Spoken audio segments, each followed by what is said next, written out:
नमस्कार दोस्तों, मैं विवेक एक बार फिर से अपने YouTube channel stock trading technique पर आपका हार्दिक स्वागत करता हूं। दोस्तों, फ्राइडे का सेशन वॉलेटाइल था और एक टाइम तो हम तकरीबन 130-140 पॉइंट तक भी गिर गए थे ओपनिंग के अंदर ही। उसके बाद शानदार रिकवरी भी आई और पॉजिटिव साइड पर भी ट्रेड किया और जाते जाते बिल्कुल फ्लैट क्लोज हुए। ऐसे ट्रेडिंग की जो पॉसिबिलिटी थी मैं थर्सडे के सेशन में मान के चल रहा था एक्सपायरी वाले दिन, लेकिन ऐसा मूव वहाँ नहीं देखने को मिला और फ्राइडे में वो कमी पूरी हो गई। तो निफ्टी और बैंक निफ्टी के बारे में तो मैं उसी पर्टिकुलर वीडियो के अंदर बात करूंगा, लेकिन इस वीडियो में मैं निफ्टी इंडेक्स के ही 10 स्टॉक्स के ऊपर अपना ओपिनियन आपके साथ शेयर कर रहा हूँ और इनसे रिलेटेड रोड वीडियो पोस्ट करता हूँ। और अगर किसी ने फ्राइडे सेशन को जो रिजल्ट्स है उसको एनालाइज करना है तो नीचे लिंक है, आप उस वीडियो को देखिए जो मैंने एक दिन पहले पोस्ट की थी और आप सेशन को कंपेयर कर सकते हैं। अब 17 तारीख की पॉसिबिलिटीज पर बात करते हैं जो मंडे का सेशन होगा। सबसे पहले हिंदुस्तान पेट्रोलियम पे देखिए, जैसा कि मैं आपको कह रहा हूँ कि यहाँ पर ये स्टॉक थक रहा है। आप अगर पिछले 6-7 दिन तक लगातार देखेंगे तो आप देखिए जो हाईज लगे थे तकरीबन 5 दिन पहले, वही हाईज हमें फ्राइडे के सेशन में भी देखने को मिले। तो एक रेंज बाउंड ट्रेड कर रहा है, नीचे से अच्छी बड़ी मूव भी देखने को मिली है। तो अब यहाँ से आपको क्या करना है, थोड़ा सा साइडवेज या एक डाउन ट्रेंड मुझे यहाँ से कंटिन्यू होता दिखता है कि शायद हम एक बार 317 के आसपास चले जाए।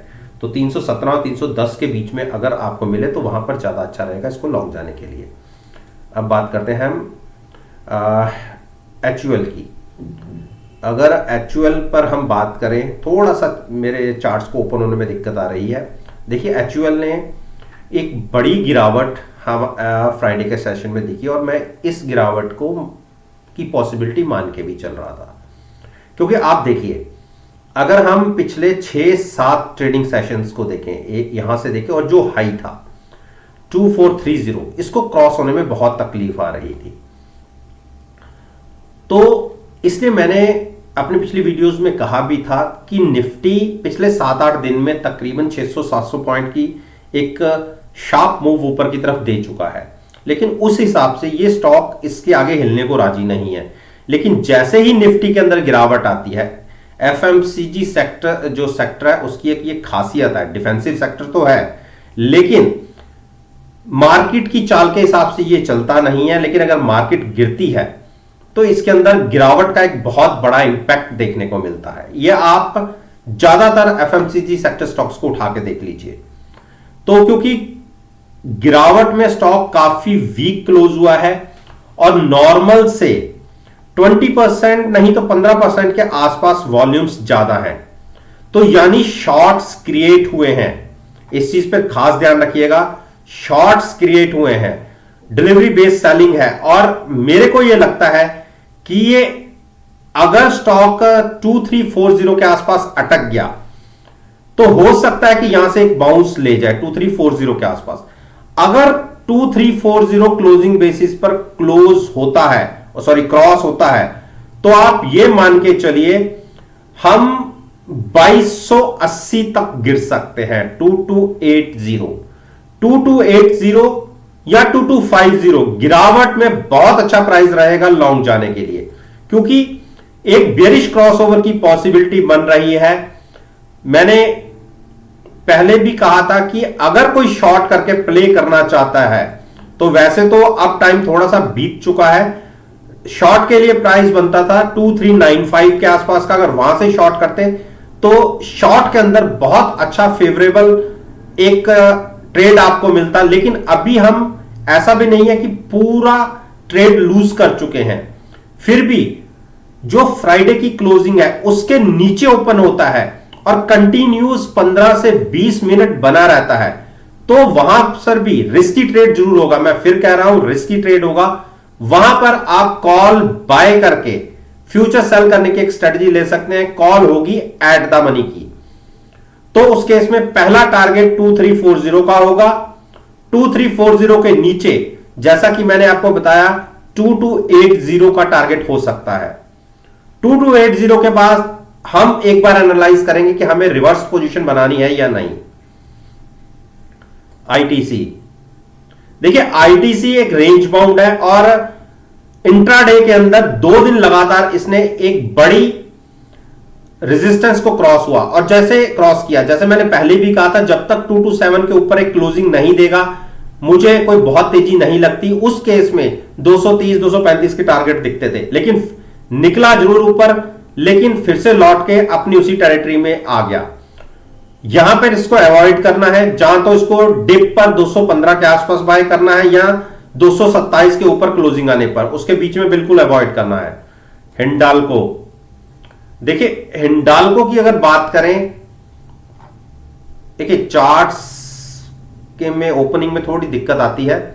देखिए हिंडाल्को फिर से अपने 510 की आसपास जो ट्रेडिंग जोन है उस पर अटका है और ये दूसरा दिन है, वॉल्यूम्स आधे हुए हैं और जो हम प्री बजट रैली की बात कर रहे हैं वो भी तकरीबन काफी दिनों से कंटिन्यू चल रही थी। तो फ्रेश लॉन्ग नहीं, बिल्कुल मैं आपको जैसे पहले भी मना किया था, उसके बाद ये 3 दिन की मूव जरूर दिख गई थी हमें, लेकिन मैंने आपको यह कहा था कि गिरावट में स्टॉक 470 480 के बीच में मिले तो ज्यादा अच्छा रिस्क रिवॉर्ड रेशो रहेगा, क्योंकि मैंने नीचे से 472-75 के आसपास एग्जिट ली थी और ये 2 महीने पहले मैं स्ट्रेड में ट्रैप हो गए थे और वहां से साथ में हमारे पास पुट थी। पुट में अच्छा प्रॉफिट आया था जब हमने नीचे इसको रोल ओवर किया और जो मेरी एवरेज थी, जो ऑप्शंस मैंने हेजिंग के लिए यूज की थी उनको मिला लूं तो मेरी 435 के आसपास की एवरेज थी और इस स्टॉक से मैं 472 के आसपास एग्जिट हुआ हूं। 30-40 पॉइंट का प्रॉफिट ही मिला है मुझे 2 महीने के अंदर और क्योंकि अब स्टॉक उसके ऊपर भी निकल चुका तो यहां से मैं ये मान के चल रहा हूं कि यहां से रिस्क रिवॉर्ड हमारे फेवरेबल में नहीं है, रिस्क ज्यादा है, रिवॉर्ड की पॉसिबिलिटी यहां से कम है।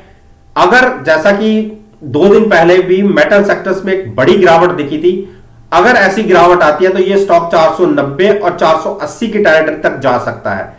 मेरा जहां तक मैंने सोचा है, मैं सोचूंगा कि 470 और 480 के बीच में लेना है या नहीं, यह उस टाइम की जो पॉसिबिलिटीज है वहां पर हम ये डिसाइड करेंगे। शॉर्ट करके मैं ट्रेड नहीं कर रहा क्योंकि अभी ये ओवर बॉट जोन में नहीं है, तो इसलिए थोड़ा सा मैं डिप पर बाइंग की इसकी एक स्ट्रेटजी ढूंढूंगा।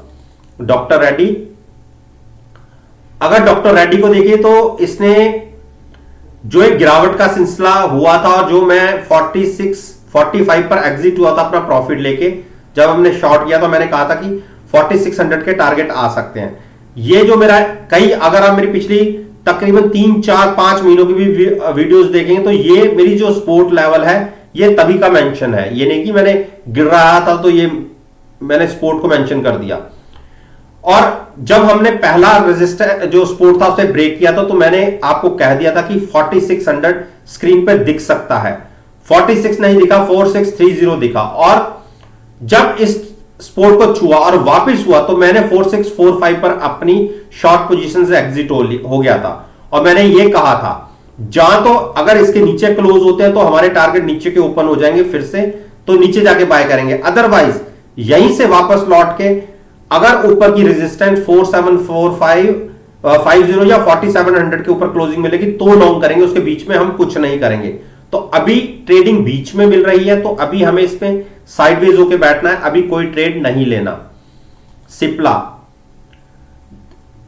को अगर आप एनालाइज करेंगे तो पिछले कई दिनों से एक बड़ी गिरावट देखने को मिल रही थी। तो जिस दिन ये कैंडल बनी थी मैंने ये कहा था कि अगर नीचे खुले और नीचे ही चले जाएं तो आपको एक शॉर्ट पोजीशन मिल सकती है 900 के नीचे 880 तक। ऐसा हुआ नहीं, अगले दिन ओपन हुए और वहीं से हम ऊपर की तरफ चले गए। तो ये ट्रेड लॉन्ग साइड में तो हमने बनाया नहीं। मेरा कल की वीडियो में भी मैंने यही कहा था, जो पिछली वीडियो पोस्ट की थी, कि एक कैंडल पे हम ट्रस्ट नहीं करेंगे और वेट एंड वॉच करेंगे स्टॉक को। अगर गिरावट के नीचे 915 जो फ्राइडे के हिसाब से प्राइस बनता है, अगर उसके नीचे ओपनिंग होती है और कंटिन्यूस नीचे क्लोजिंग मिल जाती है तो मैं अभी भी कायम हूं। मुझे 880 का टारगेट इस स्टॉक में दिखता हो लग रहा है, तो वहां पर हम एक बार अपनी रिवर्स पोजीशन करने की कोशिश करेंगे। तब तक हम इसके अंदर भी वेट करेंगे। अब अगर हम बात करें सिप्ला, बजाज फाइनेंस में बात करता हूं। बजाज फाइनेंस को जैसा मेरे पास एक शॉर्ट पोजीशन थी, मैंने कॉल बाय करके फ्यूचर सेल किया था, एक बार तो बहुत अच्छे प्रॉफिट में थे, जिस दिन ये बड़ी गिरावट आई उसके बाद फिर से ऊपर ही हम ट्रेड कर रहे हैं और 7830 तक हम चले गए हैं। तो अभी भी ट्रेड मेरे पास पड़ा हुआ है, उसमें कोई मेरा मैक्सिमम रिस्क नहीं है, एक लिमिटेड रिस्क है और मैक्सिमम रिवॉर्ड के लिए मैंने ये स्ट्रेटजी क्रिएट की थी। पिछले 2 दिन से वॉल्यूम्स बिल्कुल हाफ हुए हैं और अगर आप MACD को देखें तो एक रिवर्सल दिख रहा है। तो मैं ये नहीं कह रहा कि यहां से एकदम से स्टॉक गिर जाएगा, लेकिन यहां अनाप शनाप रेट में बढ़ेगा भी नहीं। जैसे यहां से 1000 पॉइंट की एक रैली आपने देखी है, तो यहां पे कंसोलिडेशन हो रहा है। अगर 7640 नीचे की तरफ ब्रेक होता है तो मेरा अभी भी मानना है कि 7500 और 7450 की तरफ स्टॉक जा सकता है। तो जैसे मैंने शॉर्ट बना रखी है, आपके लिए एडवाइस रहेगी, जो शॉर्ट करके ट्रेड नहीं करना चाहते, गिरावट में 7500 या उसके नीचे मिले तो चॉइस आपकी है, आप वहां से लॉन्ग करना चाहें या वेट करना चाहें और गिरावट का, ये टोटली आपकी चॉइस है। लेकिन मेरे हिसाब से 7650 अगर ब्रेक हुआ तो 7400 तक ये स्टॉक जा सकता है, तो हम अपनी शॉर्ट पोजीशन से तब एग्जिट होंगे। अब बात करते हैं, भारतीय में थोड़ी दिक्कत आ रही है ओपन होने में। अरविंदो फार्मा ने देखिए कितनी जबरदस्त गैप डाउन खुला और बिल्कुल नीचे कितने 683 के भी लो लगा दिए और क्लोजिंग भी कोई खास ऐसी आई नहीं है कि हम ये देखें कि अभी इसको लॉन्ग करना चाहिए। देखिए वॉल्यूम्स कितने बड़े लेवल पे बने हैं। अगर हम इसमें ट्रेड की बात करें तो मेरे ख्याल से थोड़ा सा रुक जाइए। मैंने जो आपको 680 85 की बात करी थी, एक बार स्टॉक वहां तक आया भी है लेकिन वहां से वापस हो लिया। तो जहां तो हम इसे 720 के ऊपर खरीदेंगे या गिरावट में और मिलता है नीचे 675 680 के आसपास, जो पहले भी हमने प्राइसेस कई बार देखे हुए हैं, तो वहां पर हम इसे बाय करेंगे। तब तक वेट एंड वॉच की स्ट्रेटजी रखिए।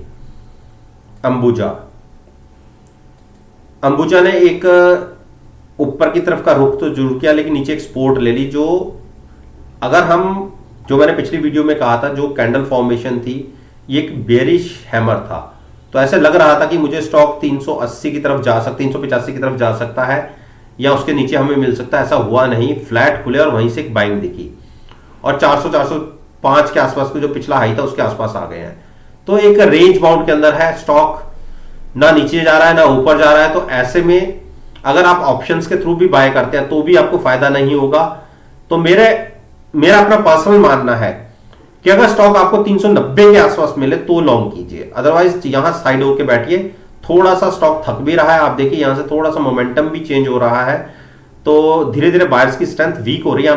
आप कहेंगे कि बायर्स की स्ट्रेंथ वीक हो रही है और स्टॉक 6 रुपए चल गया है, बिल्कुल चल गया है, लेकिन अनाप शनाप रेटों के ऊपर जैसे मूव दिखती थी, जैसे आपने यहां पे ये देखा कि आप कोई से प्राइस पे सेलिंग डाल दीजिए, बायर उसको ले जाएगा, तो जैसे ये मूव आपको दिखी थी ऐसा यहां नहीं दिखा। रीजन था, आप बायर अपने हिसाब से प्राइस लगाता है और अगर उसके ऊपर उसे कोई प्राइस मिल जाए, चाहे उसका ट्रेड 1 घंटा पड़ा रहे, 1.5 घंटा पड़ा, लेकिन अनाप शनाप रेटों में ट्रेड नहीं हुए। तो ये फर्क होता है स्टॉक के बुल रन में और एक जो ब्रेकआउट के अंदर। तो इस चीज को समझिए। तो डिप पर बाइंग मिलेगी तो ज्यादा अच्छा रहेगा, वेट कर लीजिए 380 85 90 के आसपास अगर यहां पर मिलता है तो आप लॉन्ग जाइए, यहां पर फ्रेश लॉन्ग साइड पर मत बैठिए। तो दोस्तों उम्मीद करता हूं कि आपको मेरी ये वीडियो पसंद आई होगी। वीडियो पसंद आई है तो मेरे साथ मेरे चैनल पर जुड़िए, चैनल को सब्सक्राइब कीजिए और साथ में बेल आइकन का बटन प्रेस करना मत भूलिएगा ताकि नोटिफिकेशन टाइम से आप तक डिलीवर हो सके। इस बात के साथ मैं आपसे विदा लेता हूं और एक नई वीडियो के साथ फिर से आपके सामने आऊंगा। तब तक के लिए धन्यवाद, take care and have a nice day.